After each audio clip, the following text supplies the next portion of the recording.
and good morning to Eman for joining me this morning. Sounds like we both had crazy mornings this morning. So I'm going to do a brief intro of Iman so you learn a little bit more about her. Iman is a Black, Native American, and Palestinian woman who's a community organizer working through New York lawyers for the public interest. She's also an aspiring lawyer and workshop facilitator supporting businesses that employ disabled people. So she also has a creative side that she has, and she does different creative endeavors. I'll probably ask her about that too. So, Iman, how are you this morning? What's been going on? I'm all right. It's just there's just I'm just a smidge of an overachiever, so I'm constantly taking on new projects and new everythings, and I just a smidge frazzled. Um, so it just got up this morning and I just had a zillion emails and just messages and texts and all that, and I'm just like I think I need to hire a personal assistant or something to help me wade through all of the stuff. And it's just like I recently finished this book called Rest is Resistance.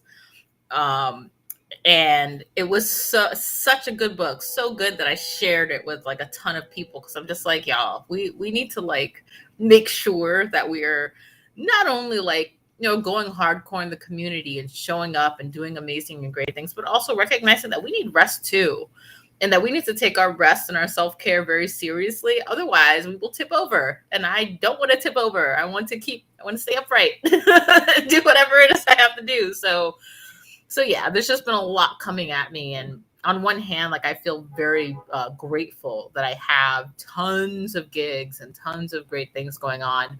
But I'm just one person. And there's so much work to do. And it's just, yeah, it's exhausting. Hence Yeah, my regular yeah, I drinking of the think, coffee. yeah. Yeah. How many cups do you drink a day? Well, I used to drink a lot, a lot, a lot. I'd have like three like big ones, like 16 ounces. Now though, I just have one 16 ounce, only because I had a bleeding ulcer 3, 4 years ago. Oh my God. And it was from my coffee use, but also from the stress of all these things I had to do. And because I take blood thinners, it got wore down and nearly killed me because blood was filling my stomach, and I was just like, what? I didn't know that was even possible with an ulcer. Well, when you're taking blood thinner, it very much is. So Oh, okay. yeah, So it so just depends. one cup a day now, that's it. Oh my gosh. Yeah. I probably have a combo, probably three and a half a day. Ooh, I wish I could That's have just the more. best. I can't tempt the fates with my body. I can't. I already did that. Can't do it again. But you can only have one 16-ounce cup a day, and Yeah. that's enough. Yeah. Yeah, and that's it. Yeah. And usually in the morning, like it gets me going. So I'm like, okay, okay. But by like 3 or 4 o'clock, I'm like dragging my behind a little bit, which. Yeah. And that's when I used to say, "Ooh, more coffee," but I can't do that anymore. So it's okay. I just drink seltzer Wow. throughout the day, and that's Yeah. how I roll. Does that mean you can drink um, other beverages that have caffeine, like Mountain Dew, or just I coffee that don't is, I don't drink stuff like that, yeah, only because of the other ingredients. I don't. yeah, I yeah, I I wish I could just have the caffeine without all the extra gross stuff. yeah. But I don't drink. I have tried those like 5 hour energy drinks in the past, or like Red Bulls in the past. But because I also have a heart condition, it Oh my like my God. heart rate went through the roof even more than with coffee, and I was like, can't do that again. No, Yeah, because I felt like my heart was going to like bust out of my chest. So can't do that. Yeah. yeah, yeah. I've had a Red Bull, and yeah, it makes your heart race, and that's not a good thing. So, No. Iman, Yes. so yeah, so it's been a crazy morning for both of us. For us, what happened was the carbon monoxide detector went off. It was Oh freezing. no. So now we have no heat in the house, and we have to call the people to come and take a look at our heater and see if there's anything wrong with Yikes. it. So, Yikes. for people listening out there, please have carbon monoxide detector in your house. Very, very important because it started going off like 4 in the morning. Oof. So let that be a lesson to you. They're, they have those for a reason. So anyway, so enough of that. Absolutely. So yeah. So Iman, as a woman who's mixed race and living with a disability or disabilities, plural, I'm not sure. What has community organizing taught you as someone living in New York City? For me, I think of the crowds, all the steps to buildings, and the subway, and how it's probably not accessible. And it makes me a little bit nervous, and I've never been to New York City. So, what Mm-hmm. is it like living in New York City and dealing with these different inaccessible buildings and situations? So I've had lupus for 25 years. I've been an amputee for 9. And as I've gotten progressively more disabled over the years, I've encountered just how inaccessible our city is. Our city government claims that New York is the most accessible city in the world. And I'm like, no, it's not. And I don't know who thinks it is, but it's not. And it's, it's touted as someplace that is like incredibly accessible. But again, it's not. Like there are cities like Japan that are more accessible, or London that are more accessible than New York City. So let's be real about the inaccessibility, but not just with access with buses and trains and steps and buildings, but also like for folks who are deaf and blind, folks with cognitive disabilities, folks with mental health stuff. Like everything is so inaccessible, and this New York often only focuses on wheelchair access, but doesn't pay attention to much of the other access. And it's just kind of like, but wheelchair use isn't the only thing that folks have that are disabilities. So why are we only focused on wheelchairs? And like, some people think, oh, well, you're all about mobility. Like, why not just focus on that? And I'm like, awesome, great. Yes, I think about that for myself, wanting to have wheelchair accessible buildings, wanting to have access to places that I can get into. But that's not the only thing I care about.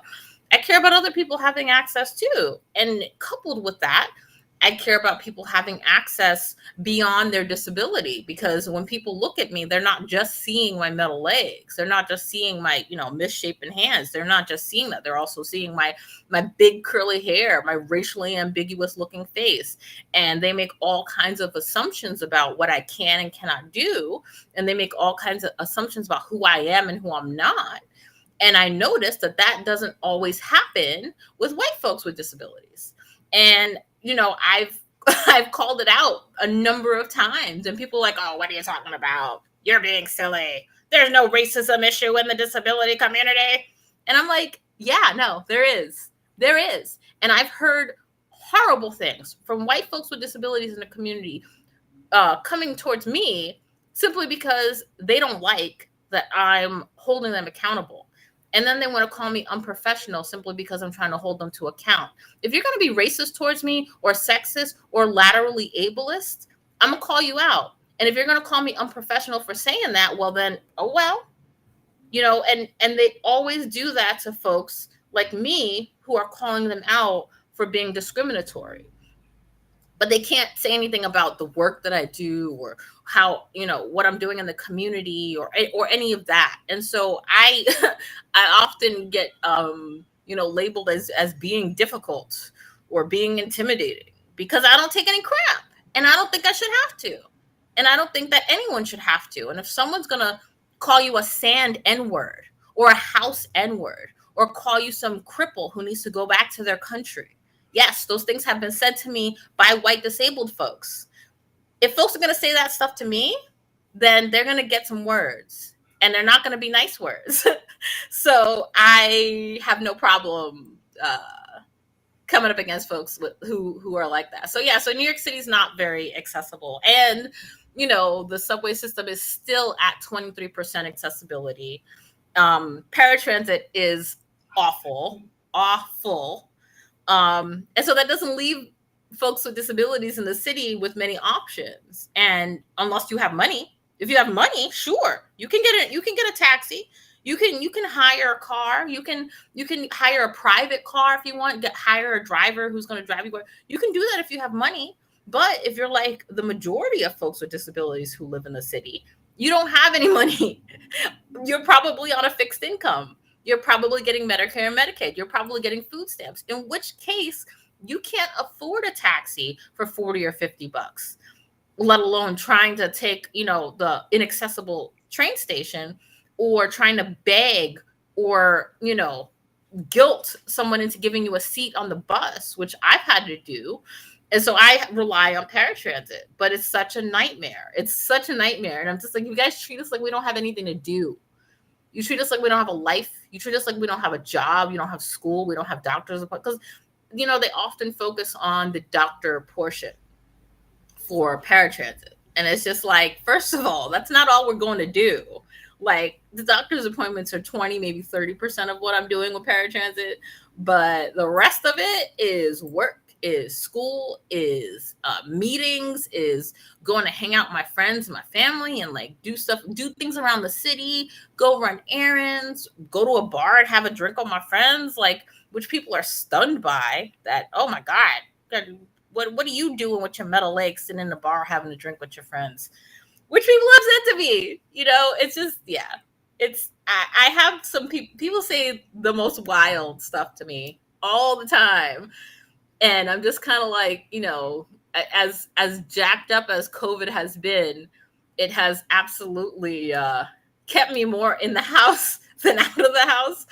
And I've been able to avoid the weird questions and comments and stares and all that have been happening the last 9 years. And it's just like, and I love being outside. I am an extreme extrovert.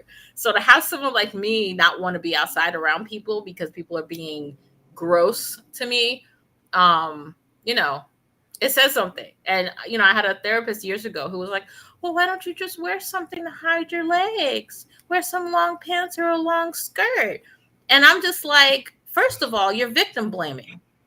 You're doing what people do to sexual assault victims, saying, oh, if you dressed a little differently, you wouldn't have got that attention. And I blasted her on that. And she was also someone with a disability who not only doesn't identify with having a disability, but wears long pants to hide her legs. And I'm just like, you are not putting your lateral ableism onto me. No, thank you. So I not seeing her anymore, clearly. But like, there are a lot of people in the community who put their own personal whatever on to other people, and what, as it pertains to disability, and then it's a whole big old thing. Yeah, so I know that was a long rant, but it's caffeine filled rant. I'm just like I hear the whole story and it just pisses me off that all this bullshit happens. I don't know, maybe in a way, I mean, I'm sure people have said things to me or behind my back or something. I'm deaf myself. Mm-hmm. So, and I struggle with depression. So I don't know if it's because of my deafness or it's just part of me. I don't know. There's a connection there, but there probably is. But I mean, who knows? People say stuff, I'm sure, and I've not heard maybe half of it. So, I bet there are even worse cringy things that people have said about me behind my back that I just didn't hear. And that's a them problem, not a me problem. And depression, I don't know if depression has anything to do with our disabilities, but this world is extremely ableist. And so I would think that is what is bringing that depression down. And I've struggled with that myself. I mean, even with having my own lateral ableism when I became an amputee, because I was just like, how am I supposed to live? How am I supposed to wear pants? What am I supposed to do? What is it? What is this? But once I got over that fear and that, like desire to want to like turn back time. And also recognizing like, yo, your legs are not going to grow back. You're not a starfish. Get over it, move on, and move forward. And I finally did. And once I did that, then I was able to come back to myself. But I had depression over it too, because I was just like, how am I supposed to do anything? And I think it's honestly because of society. Society very much teaches us that disability is a defect. It's wrong. It needs to be erased. It needs to be taken away. And it's just like, first of all, disability is a very much a part of normal, regular life. It always has been. It always will be. Like, people want to erase us as if we just got here, like in the last 100 years, and we just started asking for all this access stuff. No, we've been here for forever, and we're going to keep being here forever. And we demand to be included equitably, and we need to, change society. I still don't know how, to be perfectly honest. I just do what I'm doing and live by my example to, like, get people to see us differently. But it's an uphill battle. It truly, truly is. And I've been organizing as long as I've been disabled, so the whole 25 years. And like, I've noticed how people have changed how they interact with me the more disabled I get throughout the years. And I've had tons of people just stop being my friend because, like, oh, I can't handle it. Your lupus is just so bad, I can't handle it. Well, you can't handle it. The hell do you think I'm doing going through it? You're just tossing me aside like yesterday's garbage simply because you, the non-disabled person, can't handle what I'm going through. So again, that's a you problem, not a me problem. And I've lost tons of people. And it sucked. It really sucked in the beginning. And I've even lost out on relationships. I've lost out on, I've lost out on jobs. People didn't want to hire me because they thought I was too much of a liability. I had people who didn't want to work with me at all. Like, it's, and there are a lot of people, especially in liberal settings, who don't believe that this is even going on. So if you don't even believe that there's a problem, then you're not even going to address it. You're not even going to, like, be an ally towards the people who are going through whatever they're going through. And that's not just with disability. That's also with gender. That's also with sexual orientation. That's also with race. Like, it's so, if you're not even going to address it, just like when people are like, I don't see race. Oh, okay. So you're telling me you don't see race, so that means you don't see racism. If you don't see disability, you don't see ableism. If you don't see gender, then you don't see gender discrimination. So you're telling on yourself. The whole when white people say I don't see color, said how can you not see color? Yeah. That makes no sense to me. I don't see color. I just see the person. Of course you see the color. Of course you see the color. For the person. I mean, of course you do. Yeah. That's a big lie. And I think it's because they don't want to see the racism. And because they don't want to see the racism, they're not going to see the race. And while they're actually participating in the racism or sexism or ableism or whatever the ism or phobia that they're participating in. So it's like, it's wild to me that people, like, at least with like hardcore right-wing conservative folks, at least I know where they're coming from. At least I know where they're at. I know that they wouldn't piss on me if I were on fire. I know they don't give a crap about me. I know they don't care. But if you're going to smile in my face, tell me you support me, and then not see my race or not see my disability, and then therefore not see the discrimination that I'm going through as someone who's in, like, the nonprofit field, the funding field, the liberal progressive field, then you are not an ally. You are just as bad as the folks who wouldn't piss on me if I were on fire. And so be honest with yourself. If you're not going to F with me, tell me so. Be honest with me. Be truthful with me. Don't smile in my face and then lie behind my back or talk crap behind my back and then expect for me to come back and be your comrade and work with you. And unfortunately, oh my God, it happens so much, and COVID has so much shown it. It has brought it to light so much. And it's awful. I hate COVID. I wish it would go away. I've lost a lot of friends who were not disabled, by the way. But it's showing us just how loud ableism is, by the fact that, over 1 million people could die, and we're still like, we got to get to work. We got to make that money. It's like, all these people died. They're dead. They're not coming back. This is why we have so many openings for jobs that can't be filled, because they're dead. And we've not even had time to grieve. We've not even had time to process. We had maybe a day or two and then had to get back to work. What about the loss? Yeah, no. It just tells us that we're expendable, every single one of us, able-bodied too, but more people who All are of us. disabled and are expendable. And people of color are more expendable.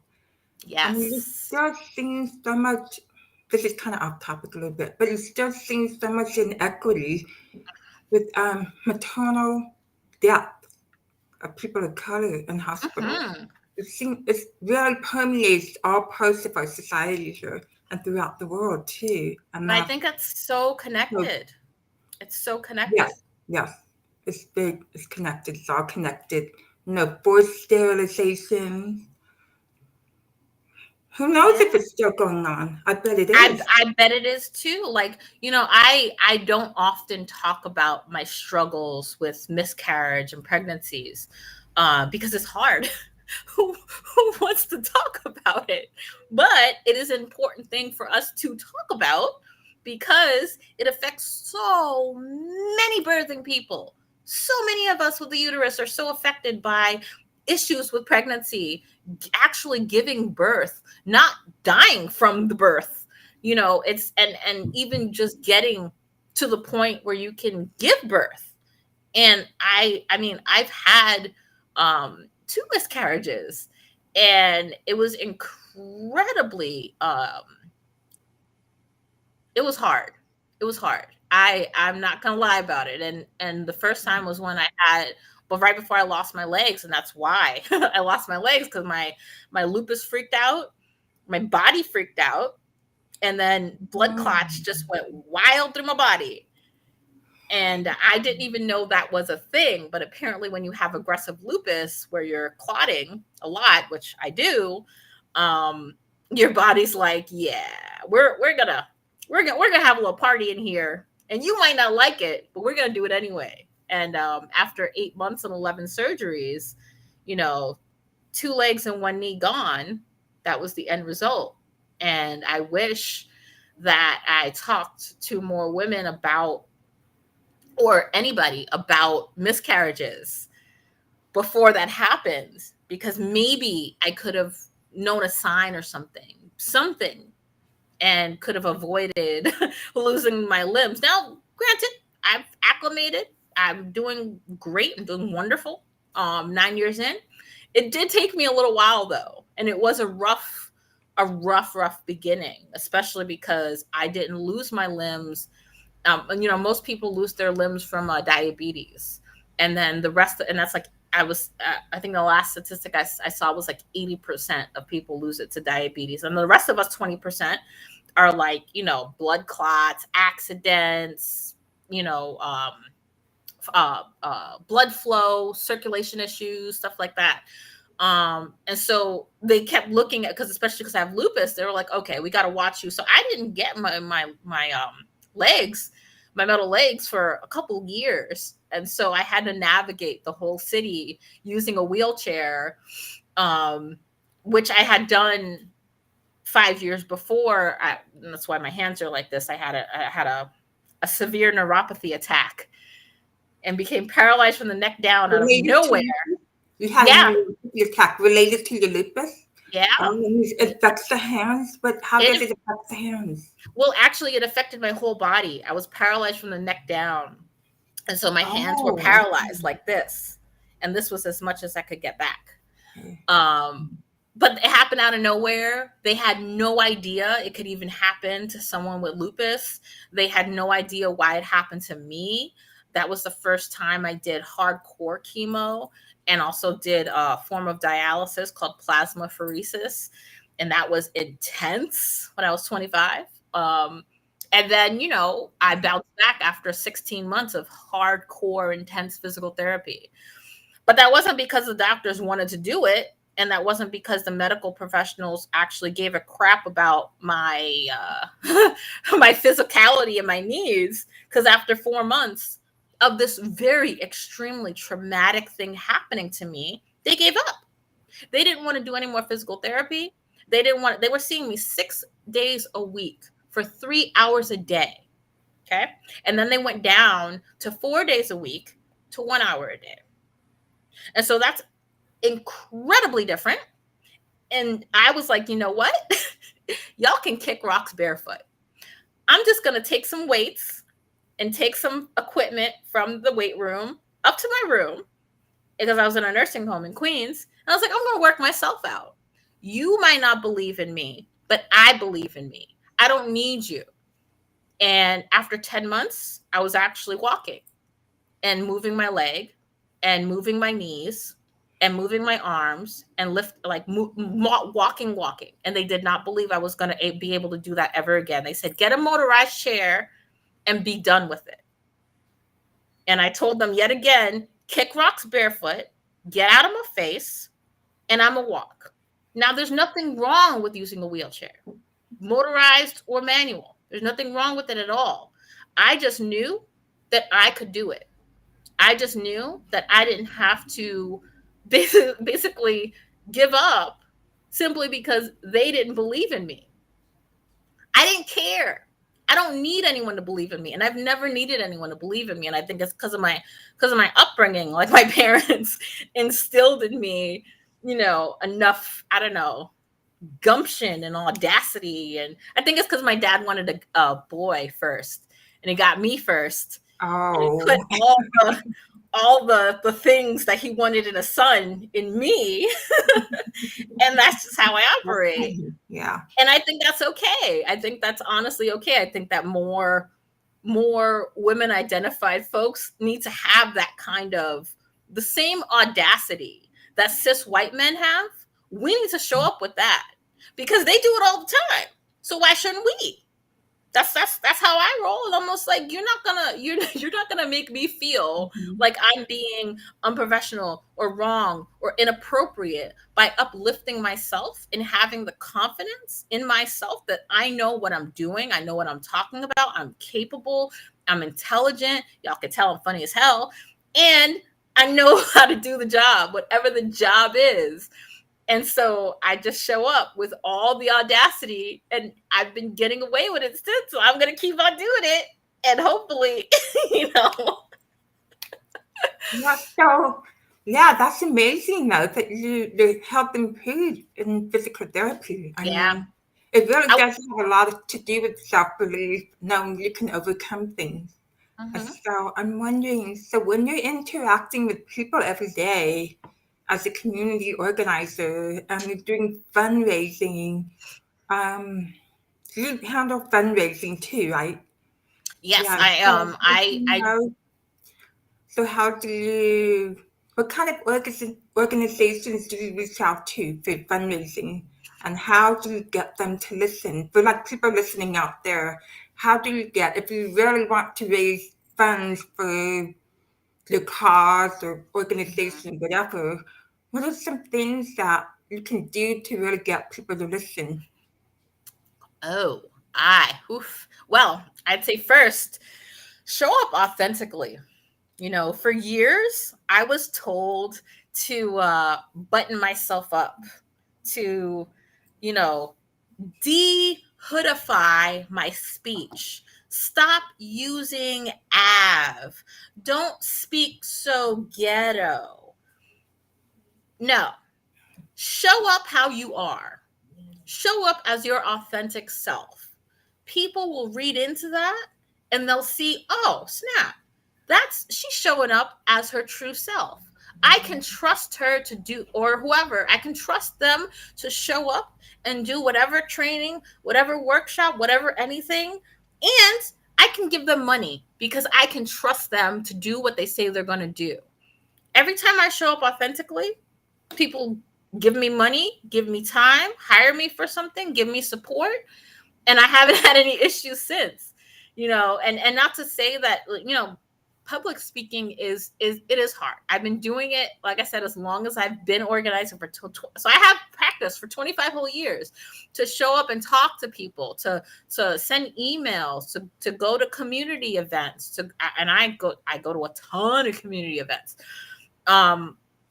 And I'm going to be going to a ton more. I wasn't going to say anything, but I probably should. So I just got hired by the Harlem Independent Living Center as their new executive director. So I'm going to be doing. Congratulations! I just heard. Like, thank you. It's hot off the press. You just heard like this morning?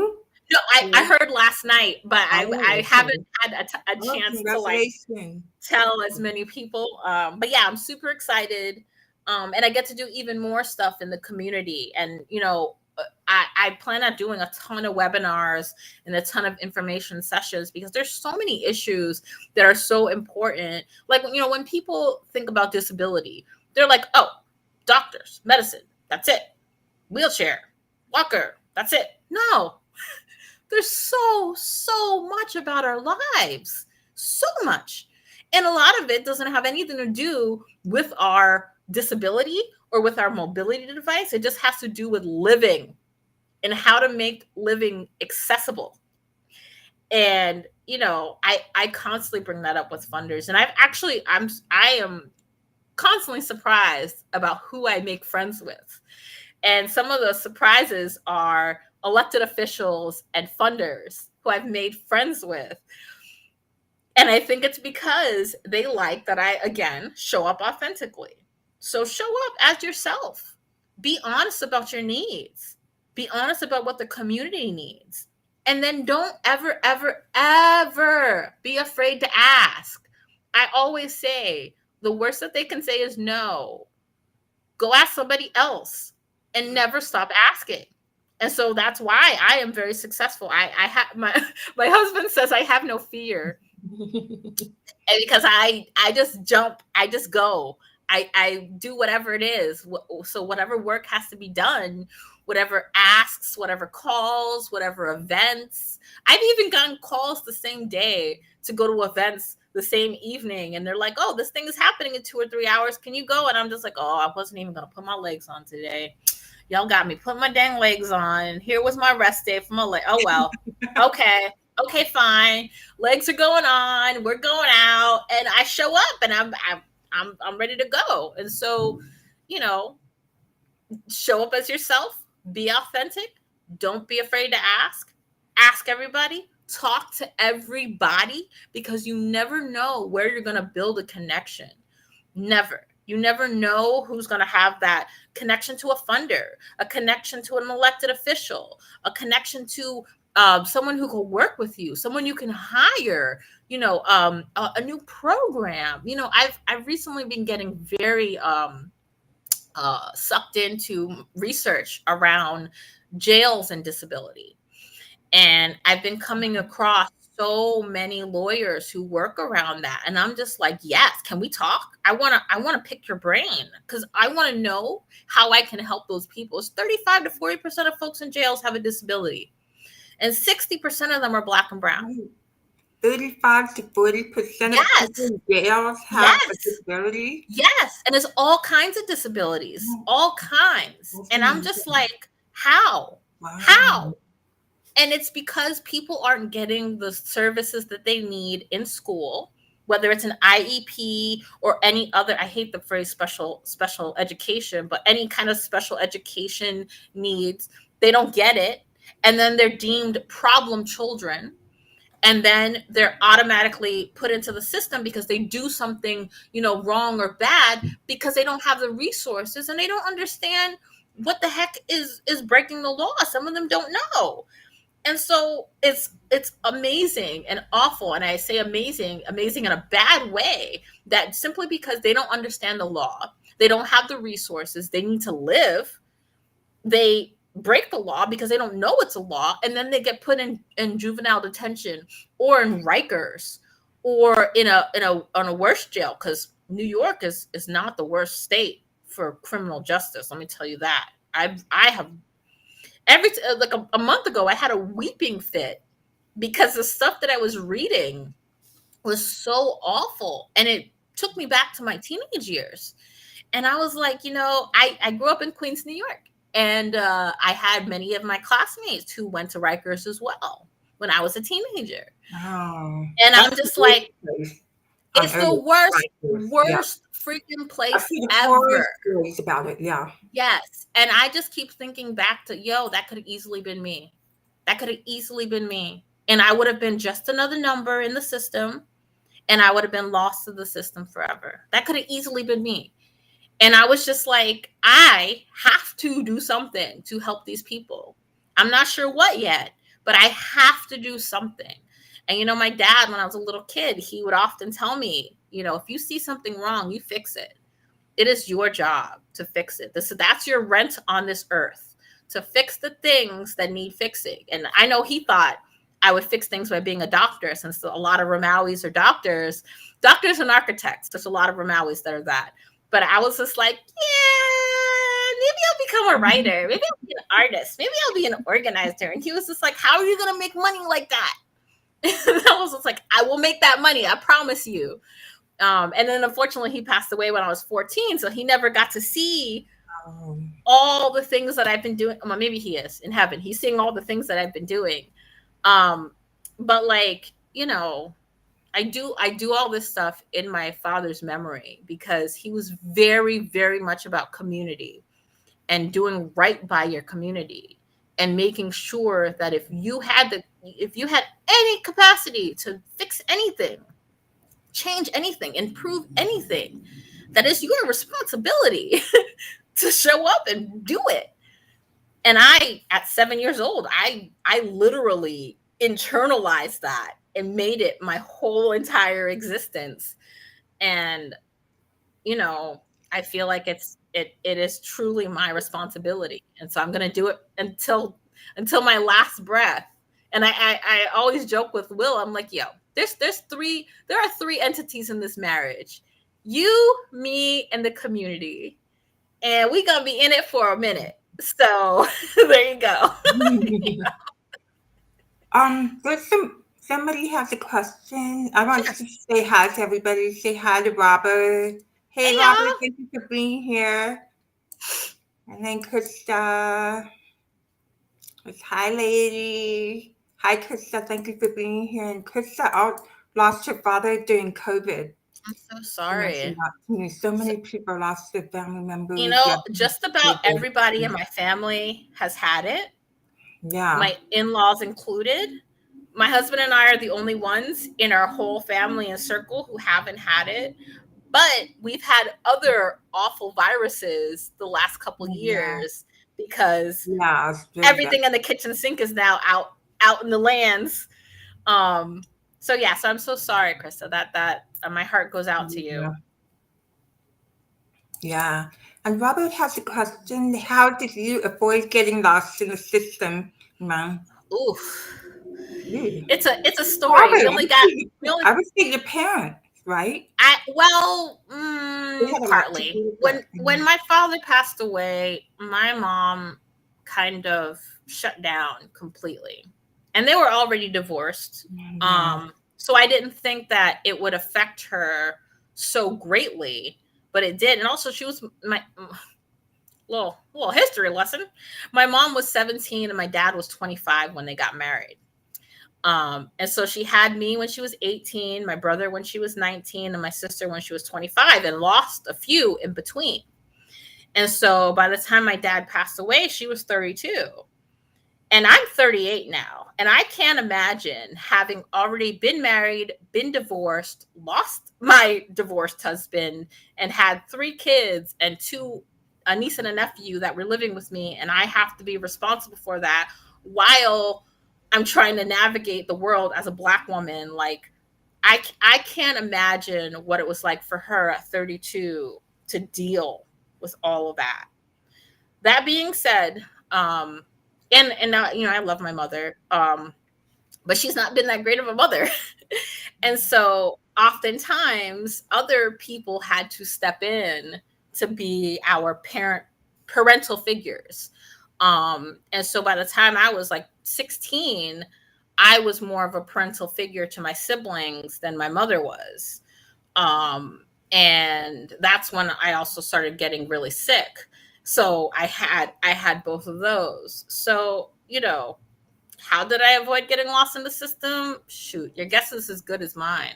Like, I'm on, and I constantly talk to my husband about it too, because I'm like, bruh, there's no reason that I shouldn't be not only in jail because of the neighborhood I grew up in and the lack of resources, but also 6 feet under. Like, the doctors that I dealt with, like, gave zero shits about me all the time. And it didn't I didn't get any doctors who genuinely cared about me until 2016. So I got diagnosed with lupus in 2001. 2016. So it was all that time I had awful, awful, awful doctors. And so I honestly think the universe was looking out for me. I think that is honestly how and why I did not drop dead, get lost in the system, become a statistic. I mean, even in 2016, I also found out that only half my heart was working. It was only, so there's something called the ejection fracture with the heart, and it's the amount of pumps that you do so that you can get the blood to flow through your whole body. Only the left side of my heart was working, and I was pumping. For my age, I should be at like 58%. I was at 16%. And they don't know how long I was at 16%. And my heart failure doctor told me that I could have dropped dead at any time. And when I heard that, I was like, yeah, that was mind blown. Yeah. It really reinforced my feeling that the universe was looking out for me. Not doctors, not my family, not my friends, not even my community. It was coming from somewhere else. And, some people are like, oh, how can you be so silly? You seem so smart and logical. Why are you believing in God? And I'm just kind of like, you can believe in God and science at the same time. I'm quoting Neil deGrasse Tyson. He believes in God and science at the same time. So do I.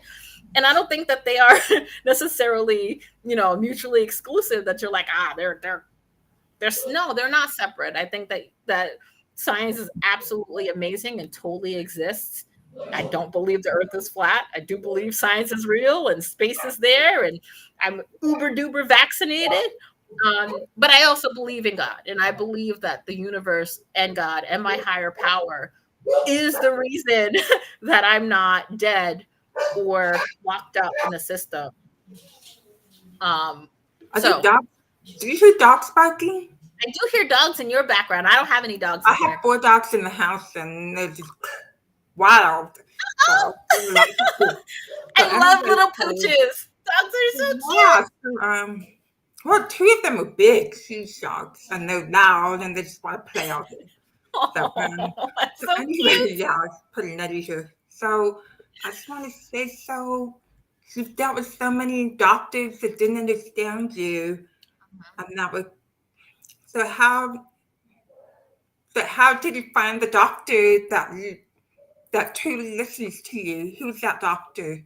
Oh, that took so much searching, and now I'm with New York Presbyterian, and I have an amazing team. Okay. And I honestly think it's because they're all women of color. No more white men as doctors. I refuse, because those are the ones who oftentimes didn't believe me, ignored my symptoms. When I had that bleeding ulcer, my rheumatologist was like, "You're just stressed about your job. Take some more gabapentin." And I saw him that Tuesday, and by Thursday I was throwing up blood, And by Friday, I was pooping blood. So you tell me if the dude who's apparently supposed to be the best rheumatologist in the country is actually taking care of his patients. And then I found out that he was actually using me to make money because I have apparently the most aggressive lupus in the country. And so they would constantly talk about my case at all these conferences around the world. And they would try to talk about how to work on me and what to do and some better treatments and some better options. And they didn't share any of this information with me. And I heard from a doctor who was at New York Presbyterian, who I'm still grateful to this day, who actually like explained my heart blockages, explained why only half of it was working, explained that they were talking about me all around the world and that my old doctor was making money off of me. And I was like, sir, I won't be seeing that doctor anymore.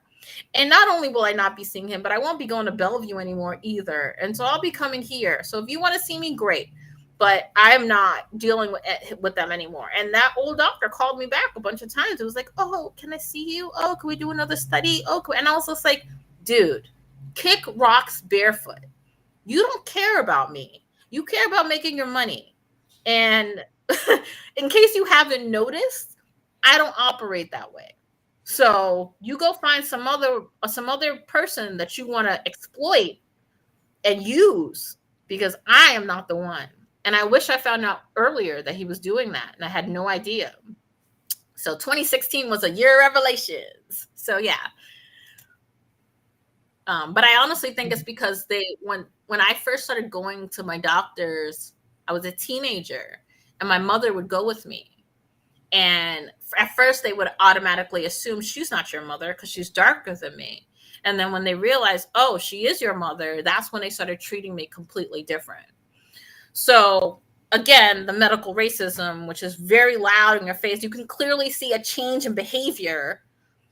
And it's been with me the whole time. And I'm just kind of like, wow, you guys really and truly treated me like shit simply because I'm Black. And found no issue with it. And did it for years, almost until I dropped dead.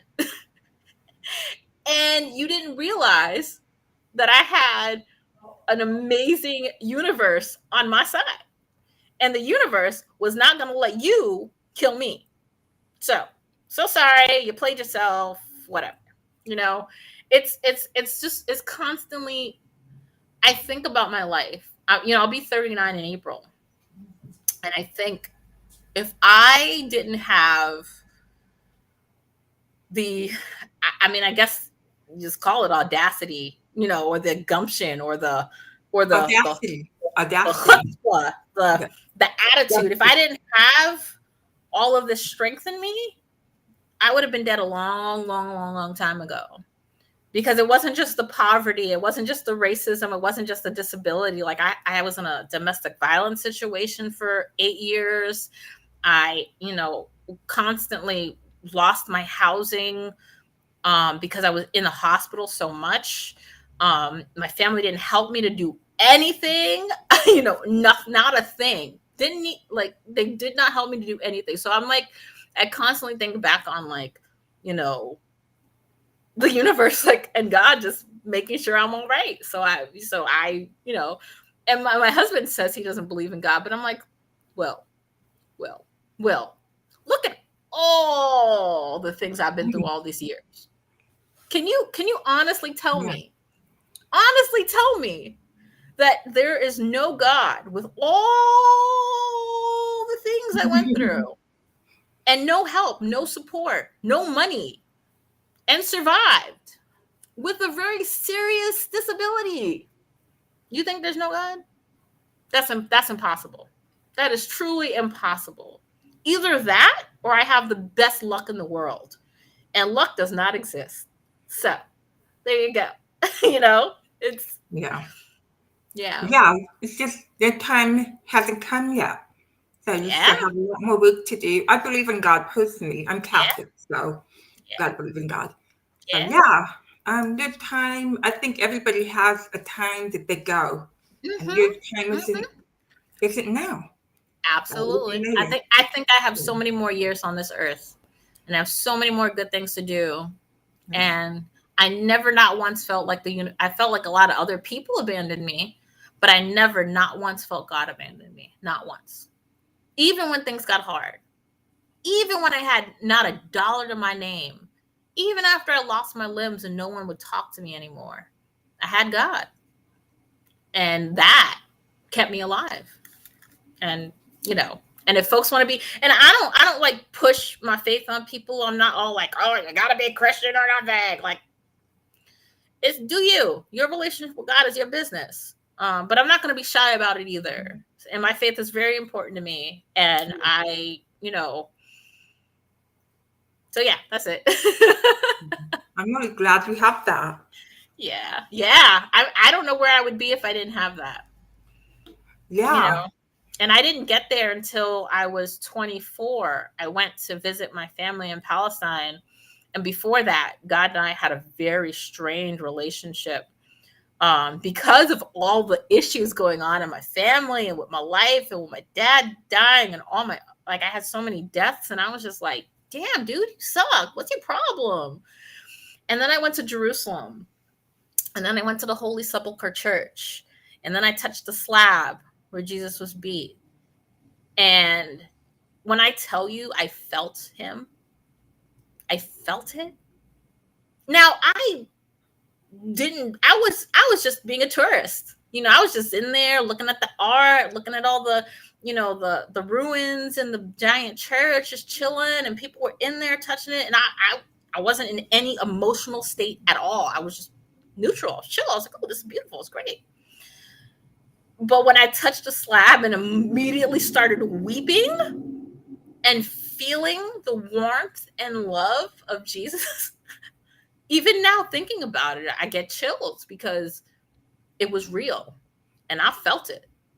And that that reintroduced me back to my faith. And since then I have been on it. And I'm just like, so if everybody needs to go to Jerusalem to the Holy Sepulchre Church to feel that slab, like, go. I don't know if you will feel what I felt, but it was there. And and so I know. And so yeah, that's Yeah, that's an amazing experience. Mm-hmm.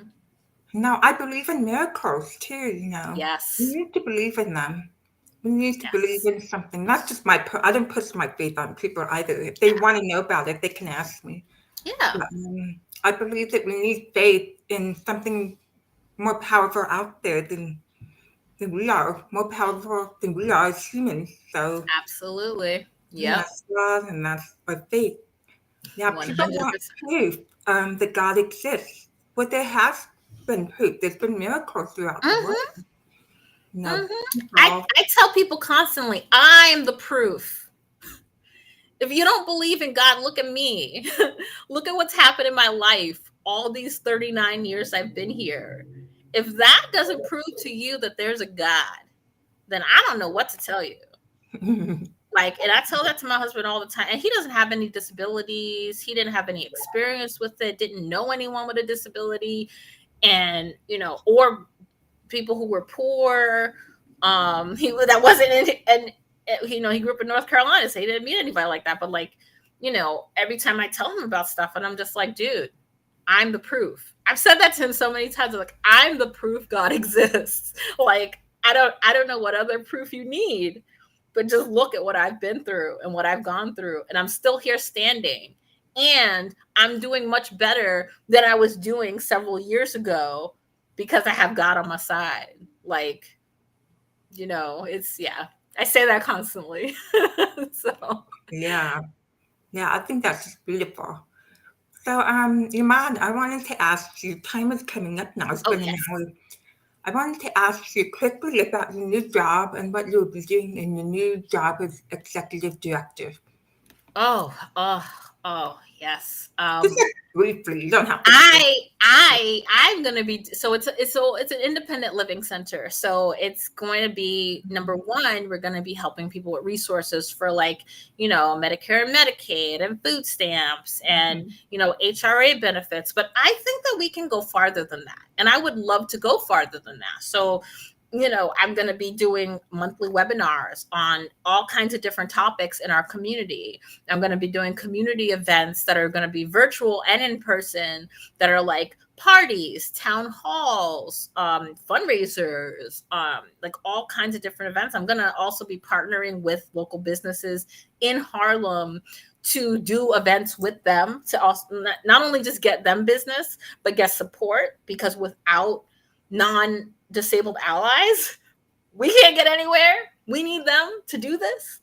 So I'm going to be making friends with everybody. I told my husband, I'm like, yo, I'm gonna have to bring my charger with me for my above knee leg to charge it, because I'm gonna be running up and down the block so much. My leg's gonna die. Yeah. So yeah, and I'm gonna be just doing a whole bunch of rebranding, a whole bunch of just getting out there and letting people know that we exist and that we're there. And I've got to hire a bunch of folks and a bunch of restructuring. Like, I am so hyped for this. I'm so ready. And I feel honored that they wanted to hire me and that they trust me and that they like the things that I've done. So I have a reputation for being a doer in the community. If I say I'm gonna do something, I do it, and I show up, and I'm consistent. And I say yes a lot, because I know that the need is so important and it's so dire. And, especially voices like mine and like yours in the disabled community, like, we need to be elevated. So yeah, I'm going to be doing a ton of things, and also we're also revamping the website. I'm creating a QR code for the fundraising. I'm going to get us all on every single social media platform, because we're not there. I don't know why. So yeah, we're gonna revitalize and revamp and put some life, some real life into the Harlem ILC. And I'm so happy. I'm so excited. I can't wait. I started February, so yeah. So starting February. Wow. Yeah. February 16th. Yes. 16th. Yes. Oh, that's a big day that you start. That's wonderful. And I know you can bring so much change to the community in your position, which is pretty high position, so you can affect a lot of change in the community. So I'm really looking forward to making so many changes, positive changes in your community. And also, I just had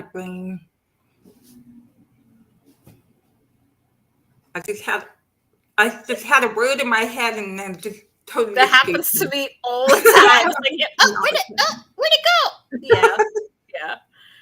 Yeah. So I'm hoping that, I know that you're very active on Twitter, but I'm hoping that you post about your position and the changes on LinkedIn too. Because yes. So I've got to talk to my current job today. Yes. And then once I talk to them, I've accepted the position. And once I talk to my job today, then I'm going to blast it everywhere. But it's already leaked out a little bit, because people are so excited and they're already talking about it. Apparently they've already been talking, and I'm just like, but wait, no, give me a minute, please. That's wonderful. So I'm hoping to see a lot more of your input on LinkedIn, because I think it's really needed on LinkedIn. We need more people of color on LinkedIn, first of all. Yes. But the problem, well, I'm not sure if you know, but LinkedIn has a habit of banning people for no reason. Yes. So it is a problem. And there have been complaints about it. I'm still surprised that they've not banned me. Well, you don't post very often enough for you to really get their attention. But once you start posting regularly, they'll be getting their attention. So I guess sharing posts isn't enough. Okay, I'm gonna have to post for real. No, post for your own stuff. If you use their posts, it doesn't bother them. But post from your own viewpoint. Yeah. All right, we'll do then. Okay, so I have to cut this short because Yes. it's an hour now. I just want to say thank you so much. I'm so inspired by what you're doing and your audacity and your Thank you. gumption and your Yes. courage and your fearlessness. That's something we all need to get. I mean, for myself, I wasn't always, I speak more now about what deaf people need and stuff. But when I was younger, not so much because I thought, oh, well, I think it was my environment didn't really encourage it. Yeah. Now we put ourselves in a different environment that encourages us to speak out and not help. So anyway, I want to thank you so much for just sharing your story, and I'm really excited about your new job. And thank you so much. And everyone, I will see you next week with another surprise guest, and you can find out later in the week who that is. And in the meantime, have a great rest of the week, everyone. And I will see you next week. Thank you so much. Bye.